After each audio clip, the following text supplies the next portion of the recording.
All right, guys, I'd like to welcome you to the Startup Guides Speaker Series. This is a brand new series, and this channel is really dedicated to helping first-time entrepreneurs navigate the roller coaster of entrepreneurial life. Today's guest is a former student of mine and friend, Austin Beveridge, and Austin's going to talk a little bit about his journey. Before we get started, I've got an exciting announcement. So as of tomorrow, I'm going to be launching a learning management system with courses and downloads specifically for entrepreneurs and small businesses. So I'll just kind of scroll down here. So you can go to courses.startupguides.co. We've got all sorts of fantastic resources. For example, critical terminology for the entrepreneur. This is totally free. My college student startup guide. We're going to have a course on Facebook marketing. And the big one is that we're going to have a course specifically designed for small business owners, startups and consultants. So I actually launched the first digital marketing course at the University of Wisconsin-Madison, the MBA program. One of the things I found as I was studying small businesses and startups this year is that obviously they needed to have a presence like never before online. So I've been designing this course for the last couple of months. The course is going to be $3.99, but I'm actually rolling it tomorrow for $1.99. So that's a great course. We're already getting amazing feedback on it. So I'd encourage you to check that out. That'll be available at 8 a.m. Central Standard Time for $1.99. Again, the URL is courses.startupguides.co. All right, so let's go to our guest, a good friend of mine. I was going to do a round of applause. I guess that wouldn't make a lot of sense because we can't hear people. So Austin, welcome to the show. Thanks, G. How are you doing today? I am doing well. So what part of the world or country are you in? Because whenever I talk to Austin, they'll be like, I'm like, where are you? Cleveland. Where are you? Bangkok. And so it's always an interesting story. And Austin's kind of a digital nomad, which we'll talk about a little bit. So tell us a little bit about where you're at now and your travels. Actually, Sure. Check that. Let's talk about your background, and then we can kind of get into your travels. Sure. So my background, grew up in Wisconsin, went to University of Wisconsin-Whitewater, really thought I was going to be an accounting major. I really liked the structure, and I really liked how all the rules kind of played together. My superpower was really seeing all the rules and figuring out ways around them, which as accountants know, that's probably not the way to do that. So quickly shifted from accounting over to marketing. I found that marketing kind of gave me the ability to kind of think through problems in a different light. Then took a course in entrepreneurship and started my own business. Learned a lot about how to operate a business, how to find the right people, how to prospect, find the right clients. Sometimes you have to fire the clients because they don't fit what you're looking for. Ended up pivoting, then joining Direct Supply, where I worked as an intern and then another internship, and then got a full-time role. Then decided, hey, corporate might not be right for me, so I'll try startup route again. Joined an agency in San Francisco, worked there for a few months, and then joined Bolt, which is my latest company. I've been here for about a year and a half now. So okay, so and this is in the last how many years? Last 3 years now. Okay. So obviously you learned a ton while you were in school. Let's go back to some of those lessons that entrepreneurs can learn. I mean, whether they're could be high school, but college or corporate refugees. What do you say were the big lessons like outside of the classroom that were just aha moments for you? Yeah, I think the biggest thing is I think a lot of people try to position it as like, here are all the benefits of my product, but people don't care what the benefits are. What they want to know is, what does your product do that nobody else can do for me, and how is that going to benefit me in the long run? It's not, oh, well, we have this feature and this feature does X, Y, Z. It's like, okay, well, we have this feature. Here's what it means for you, and here's what it means for you or your business, right? Okay. I think a lot of people focus on the feature and not what the actual benefit is. Right. Okay. think follow up to that is, I think, perseverance. I think you get told no a lot, and I think getting told no is actually the right thing to do. If you get told yes a lot, I think you kind of get soft. What I mean by that is you get told yes and yes and yes and yes and yes, and you think it's so easy. But the reality is when you get told no, you have to learn and you have to adapt, and you have to adapt your skill set so that eventually you can get that yes you're looking for. Yeah, I think, what I'll say about Austin, I mean, I've worked with some very special students in the last 20 years, and that includes MBA students at UW-Madison and entrepreneurship students here, is the ones that quote unquote succeed. And I'm not talking about money, but the ones that are happiest in their careers, that tend to be the most fulfilled, they get pushed hard internally, right? Because, we might say, hey, you need to go develop this brand, talk to an intellectual property attorney, set up a landing page. We'll give you $1,000 on an office space, and then come back in a week. And which is just mind blowing for an average student. But there's students like Austin that just completely step up to the plate. And those people are, just fantastic to work with. And obviously you need a certain amount of creativity and perseverance, like you talked about. So let's talk about the digital nomad lifestyle. So you, Brandon Fong, Sam Lepak, Evan Laird, right? So there was basically a cohort of you guys that graduated at the same time, and I'd never seen anything about it. So let's talk about the digital nomad lifestyle. Yeah, I think it's super interesting. It gives you the opportunity and the flexibility to kind of play both coasts. So I've worked on the East Coast, I've worked on the West Coast. I've traveled basically all 50 states now with my fiance. So we visited everything except for Hawaii and Alaska. We basically just pick a route, pick an endpoint, and then just drive there and just find all the different opportunities in between to do stuff. So we drove to New York City, we drove to Maine, we drove down the coast, we went over to Cape Cod, came back to Wisconsin.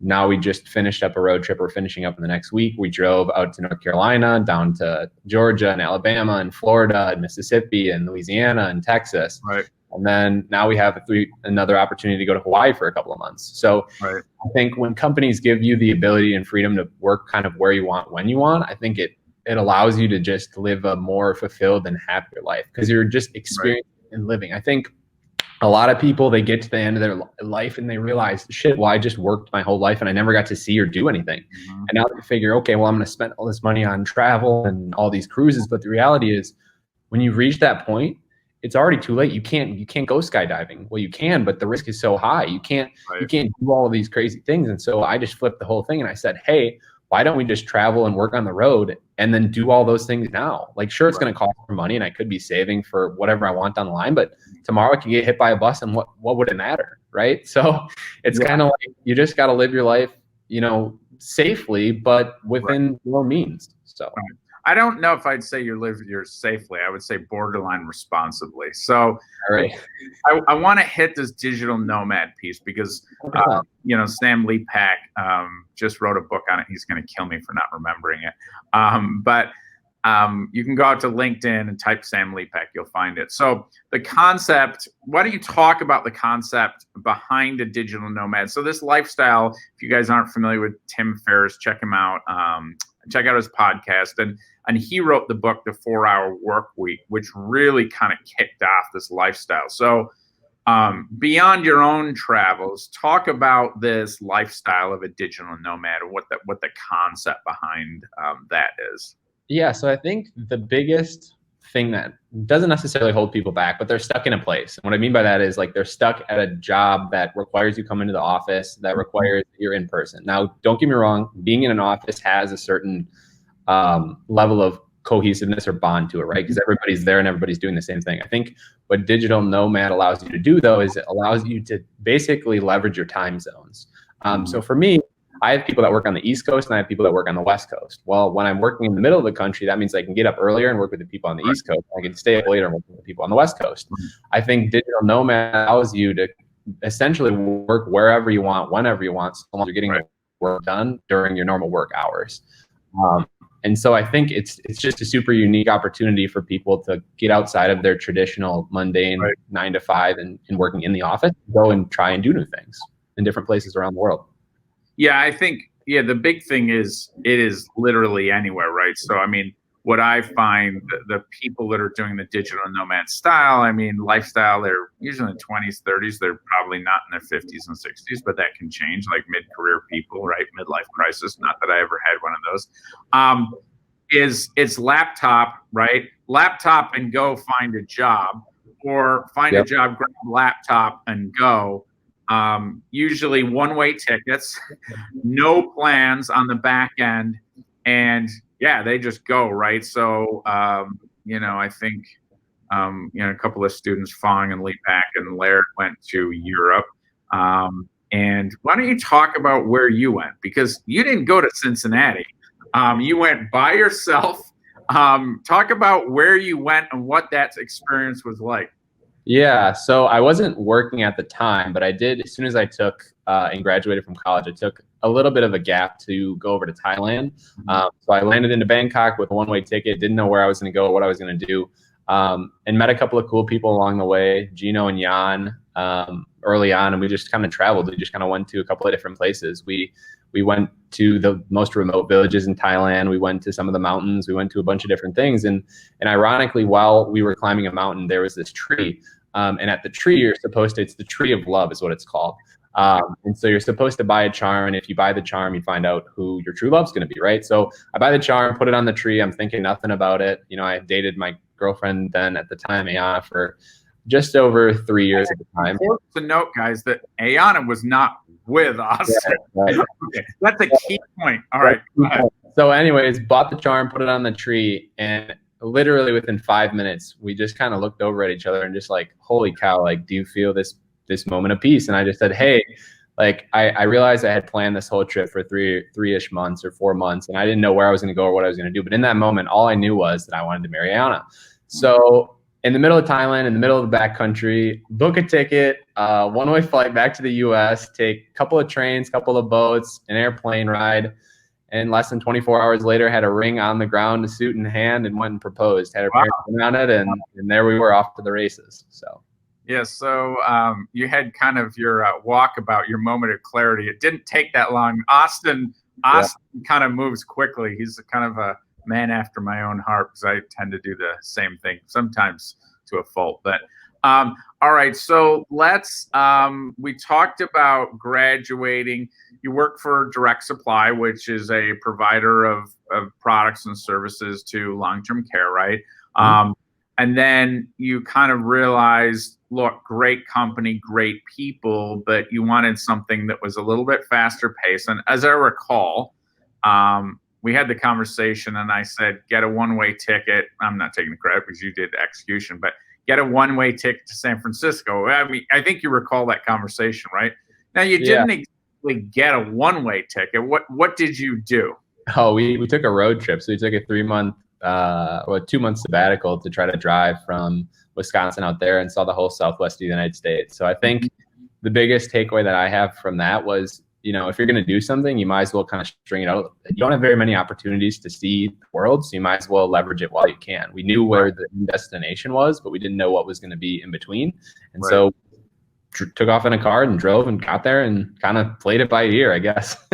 Yeah, I got pictures, weird pictures. I'm like, oh, it's Route 66 and, standing next to the tallest statue, whatever, in the U.S. and Golden Gate Bridge. And I'm like, well, you definitely listened. I just didn't take the route that I thought he would.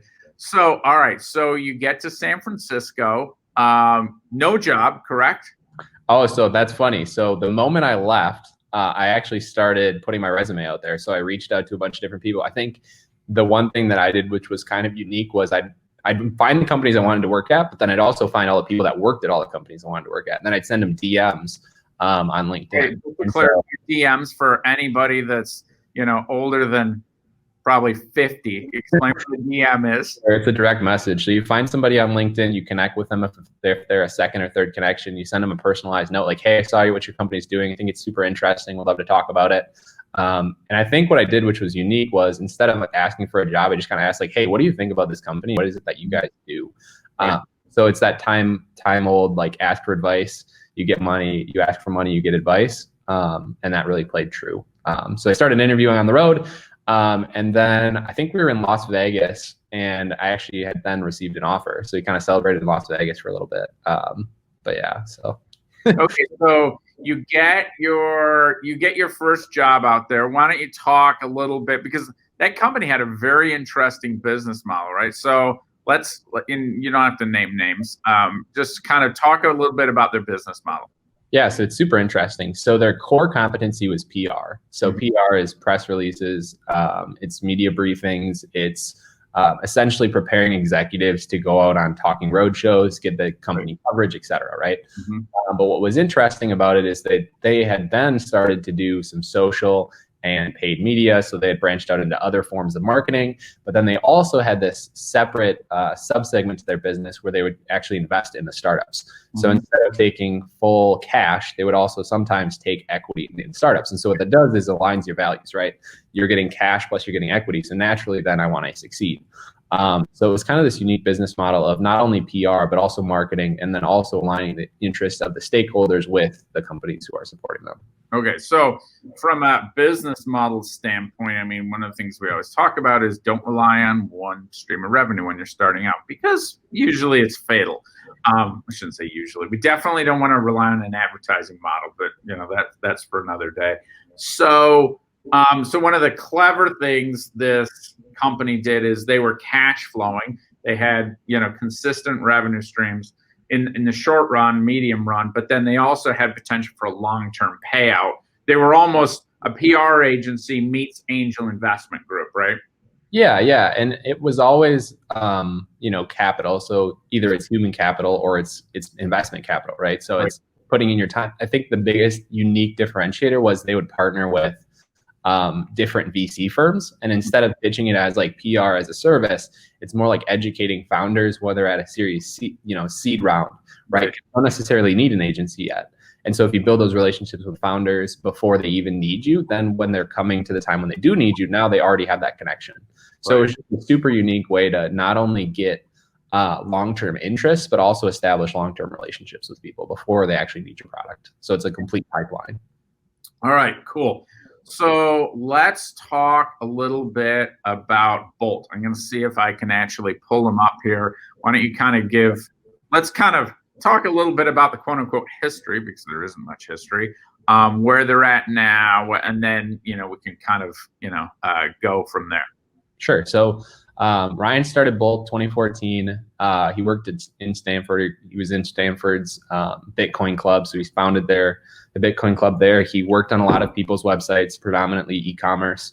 And he saw this huge gap in the marketplace, which was the default checkout. So checkout's one of the most complicated pieces of software that somebody might need to build. So typically what somebody will do is they'll launch the default checkout, right? So you have the default checkout from Magento, BigCommerce, WooCommerce, Salesforce Commerce Cloud, et cetera. And so what Bolt and Ryan did was essentially take apart that experience and make it as streamlined as possible. So there's less fields, less clicks, less everything. But the secret sauce then is the next time that they shop, because the next time they shop, they get a single click experience across any site in the Bolt network. And what that allows you to do then is, regardless of the platform, meaning BigCommerce, WooCommerce, Magento, Salesforce Commerce Cloud, you have access to single-click shoppers. And so the secret sauce then is, how do we take people who have predominantly had a one-click experience on sites like Walmart, Amazon, Target, where they have an account, and feed that up to the rest of the internet? Okay, so just obviously you're a fast talker, kind of like I am. Right. So let's kind of bring this down to a world. Let's say you're whatever mid-sized firm, and you haven't done e-com before, and you've got customers that are starting to buy on Amazon, Walmart.com, and you're like, oh my gosh, we need to really get into this fast. And let's say we're going to go direct. So we come to you guys typically with an e-com site, and then just talk about kind of the steps of the service that you guys provide. Sure. So you're spinning up an e-commerce site. You're going to choose our own e-commerce site, right? Okay. You're going to first select an e-commerce platform or provider, which is going to be something like a BigCommerce, a WooCommerce, Salesforce Commerce Cloud, et cetera. That's going to be the default. If you compare it, it's kind of like the body of a car, right? It's all the framework that you need to assemble a car. Mhm. And so it gives you essentially where you can build your site. It gives you all the platforms. It gives you a theme. It helps you build that site. Gotcha. Then you're going to select a payments gateway, and a payments gateway is going to be the person that collects and remits payment. So a person enters their credit card, I can receive that payment and then transmit the payment. Gotcha. Then on the back end, after you've received that payment, you want to have something that protects you from fraud. The reason why you want to have that is because there's all types of different kinds of fraud. There's reshipping fraud, there's chargeback fraud, et cetera. It doesn't matter. There's a variety of different types of fraud. And so you want a tool that essentially protects the bottom line and top line of that business so that every legitimate order gets passed through. Gotcha. So now you've established that baseline set, right? Yep. And now you're looking for efficiencies or you're looking for improvements. What Bolt does is essentially replace the default checkout from a BigCommerce, WooCommerce, Salesforce Commerce Cloud, et cetera.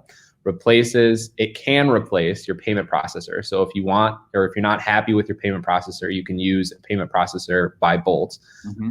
And then on the back end, then from fraud indemnification, fraud chargebacks, we represent those individuals in their cases and help protect them against fraud. The reason why we're able to protect people against fraud in a more informed manner is because we have access to all that behavioral data and the payment data, right? So traditionally you have 3 different people that I just outlined before, and none of those systems talk to each other. They kind of operate in their own silos. And what Bolt, because it unites that whole system, you have a much more holistic picture of that shopper. And so you're able to not only convert more shoppers, but protect your bottom and top line from those fraudulent transactions. Okay. Awesome. As you can tell, Austin is a marketer. So he's definitely repping the brand. He's got the value prop. So let's talk about the here and now, because there's, we've gone from startup to rocket ship pretty recently. So let's talk about, in case Ryan's listening here, he'll like this. Let's talk about the rocket ship called Bolt. Sure. So started off out of the gates in 2018 with a $22 million Series A. Scaled up from roughly 20 people to 50 people, then raised a $68 million Series B. Again, grew from the 50-ish to over 100 individuals 2019. Then we just closed Series C1 with an additional 50 million led from Lawrence Tosi over at previously Airbnb. And so it's kind of been this rocket trajectory, but funding isn't the true story, right? Funding is only one half of the story. You don't get funding unless you have customers, right? And so now it's not always true, and that's not always true. So yeah, not always true. But just in the past couple of weeks, we signed Forever 21. So we now replace the default checkout on Forever 21, so you can browse their site. We signed a deal with ABG, which is the largest brand group in the entire world. So they own stores like Nautica, Brooks Brothers, Juicy Couture, and other name brands. And so those are kind of some of the latest innovations at Bolt, right? It's signing partnerships with strategic partners who align with both of our interests. Right. ABG, there's a blog post, if you read it on our site, bolt.com, you'll see it. Essentially, ABG operates this portfolio of brand groups. The challenge is that all of those brand groups operate on different platforms, right? So some of them are on BigCommerce, WooCommerce, Magento, Salesforce Commerce Cloud. And there was no partner from a technology standpoint that can unite all of those tech stacks. And so what Bolt does is then allow ABG to say, no matter where this shopper is interacting with our digital portfolios online, if they've shopped once, they can get a one-click checkout on any of our sites. That's awesome. Okay, cool. All right, so let's kind of go back to, we've actually got some high schools. We're going to be rolling out this intro to digital marketing course to a couple of high schools. Shout out to Barrington here. So what advice would you give high school entrepreneurs if you could go back in time and tell yourself something? What would you tell yourself?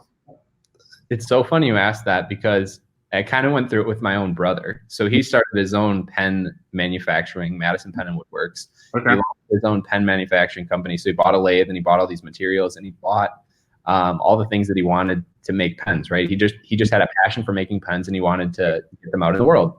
Right. I think the biggest piece of advice that I would have for somebody is just start small, right? I think a lot of people think you need all the latest technology, you need all the latest capital, you need all this money to do things. But I think the biggest thing is not necessarily getting the right tools up front. It's just getting whatever it is that you're going to do down, Like find out whatever it is that you want to do and then go do it and get a lot of feedback too. Like don't just assume that like you're going to build it and people are going to come. Like go find people that want it. And then if they say, yeah, I want it, well then make sure they actually want it and get them to put $1 down. Right. Yeah. People will tell you that they want it because they don't want to hurt your feelings.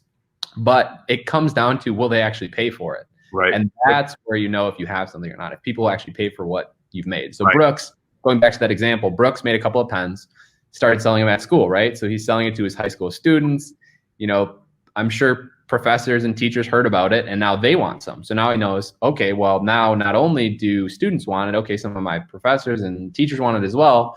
And so he knew he had to market it. So I think it's just find out whatever it is that excites you, go find people who like what it is that you do, see if they'll buy one up front.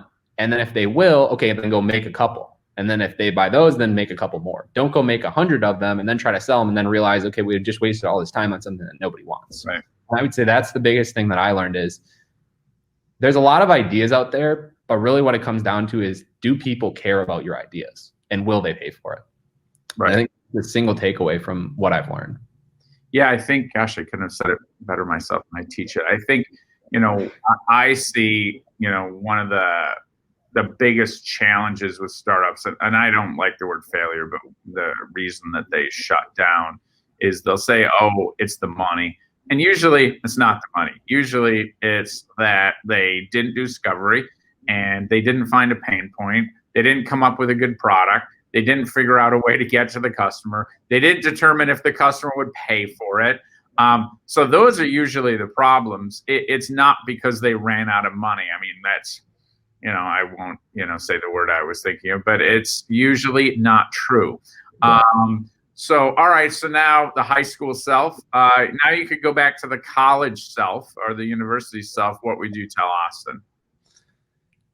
This is going to be very counterproductive or very cliche, but I think I spent so much time trying to perfect everything. What I mean by that is, you know, I tried my hardest to get an A. And when I tried to get an A, I tried to get 100%. And I got so upset when I couldn't get something that was close to 100%, or I couldn't get the A, or I couldn't get whatever. I graduated college with 2 B pluses and it didn't matter, right? Like at the end of the day, all they care about is that you got the degree and you did proficiently well and you have the skill set that's going to meet their needs. I think what I would tell myself is stop focusing so much on what it is that you're learning and start focusing on like who you're around. I think one of the things that I realized early on with the startup, with CEO specifically at Whitewater, was there's a lot of people that have a lot of good ideas. Right. And I think those connections are what's valuable. I think a lot of people focus on just getting the grades, but I think the majority of the value of college is actually who you meet, not necessarily what they do. Because you have no idea what people are going to do or who they're from or who their parents are, or you have no idea. And I think I just wish that freshman year I would have gone out and joined more clubs, done more things, and spent less time like sitting in the classroom and doing all those. Yeah, I think, you know, the other example is, so I manage a startup accelerator with, you know, a couple of other people here. The opportunities, if you have the opportunity to be in an accelerator, learning about intellectual property, learning about funding, learning about hiring people, learning about firing people, learning about bootstrap marketing, the skills that you learn, I would put the students coming out of accelerators virtually anywhere, I would stack them up over, you know, against a lot of MBAs, because typically, and I'm not devaluing MBAs, but typically what happens is those folks become functional experts, but they're not generalists, right? So I wrote this book, The Corporate Refugee Startup Guide, and one of the challenges is if you're mid-career, you're a marketing, you know, you're specialized in marketing, you're specialized in finance, ops, whatever, and you've got these blinders on and you don't know what you don't know, and you think you're going to be a really good entrepreneur, which you might be, but the ones that are successful, they've got some specialization, they know the industry, they know the pain point, they've come up with solution, but they've identified these gaps and they surround themselves with those people that can make them successful as well. All right, so we're at the present time now. And talk to us, you know, let's say you've graduated, right? You've been out of school for a couple of years. What kind of If you had a chance to sit back now and be objective and say, hey, Austin, you really need to think about X, what would X be? You know, I think the biggest thing that I've done that's been a challenge is spending time with the right people in the right places. And what I mean by that is naturally I like to work. It's just what I like to do. You know, it's something that I'm not necessarily good at, but I kind of understand. Right. And I think what that's done is it's taken a lot of time away from people that I probably should have spent. You know, I wish I would have spent more time with my fiance. I wish I would have done a lot more things with her and try to spend more time with her. I think a lot of my focus has always been on like getting the thing done the fastest. And I think that's what makes me really good at my job. Mm-hmm. Today, I think, you know, what I try to do is if somebody has a request, I'm gonna get that request done to the best of my ability as fast as I can. But I think what that does is it causes a lot of internal stress with other people around you. Right. And I think there is this dichotomy of, do I choose the personal life or do I choose the professional life? And I think I haven't quite mastered that balance, but I'm trying to get there, if that makes sense. Like, I don't know if you want me to go into my job today, but. So we've got about a minute. So you can talk about the job and then give just a plug for Bolt. Sure. I'll pull up the URL so that they can learn a little bit about you, check up jobs, things like that. So yeah, let's talk about the here and now. Sure. So what I do at Bolt is essentially manage all of our agencies. So our creative agency, paid media agency, right.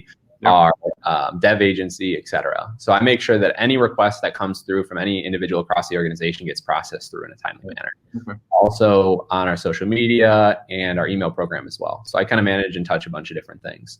Okay. And then as for Bolt, I think if you're a business who is selling online, you've established your brand, you're looking for new ways to reach new customers, or you're looking for ways to convert more customers, or you're looking for ways to start protecting yourself against fraud. You know, you have your business, it's already started up, you're doing a couple $1 million in sales a year, and you're just trying to take it to the next level. I think that's where Bolt steps in. It's really helping you convert more of your customers because, you know, like I said, because it has less fields and clicks, that's not really the secret sauce. The secret sauce is that they can have a one-click experience across any shop, any platform in the network. Right. And what allows you to do that is to give shoppers an experience that they can only ever have on Amazon on your site. Right. So you're really freed from those technological limitations, and you have that same technological advantage that Amazon had. Right. For 20 years. Well, I think you did an amazing job of talking about the Bolt successes. Shout out to HR. Maybe it's bonus time, a little extra stock. I'm going to get strung up for saying that, but awesome having you on the show. Austin and I planned the show about 2 hours ago, but that's the way we roll, right? That's right. So again, if you want to check out Bolt, go ahead and it's bolt.com. I've got these courses coming out for entrepreneurs tomorrow, and there's all sorts of free resources. Actually, entrepreneurs, small businesses, startups, really excited to bring those courses to you to help not just survive, but as I talk about in my book, to actually thrive as well. Austin, thanks for being here. Thanks for imparting wisdom, and be safe out there.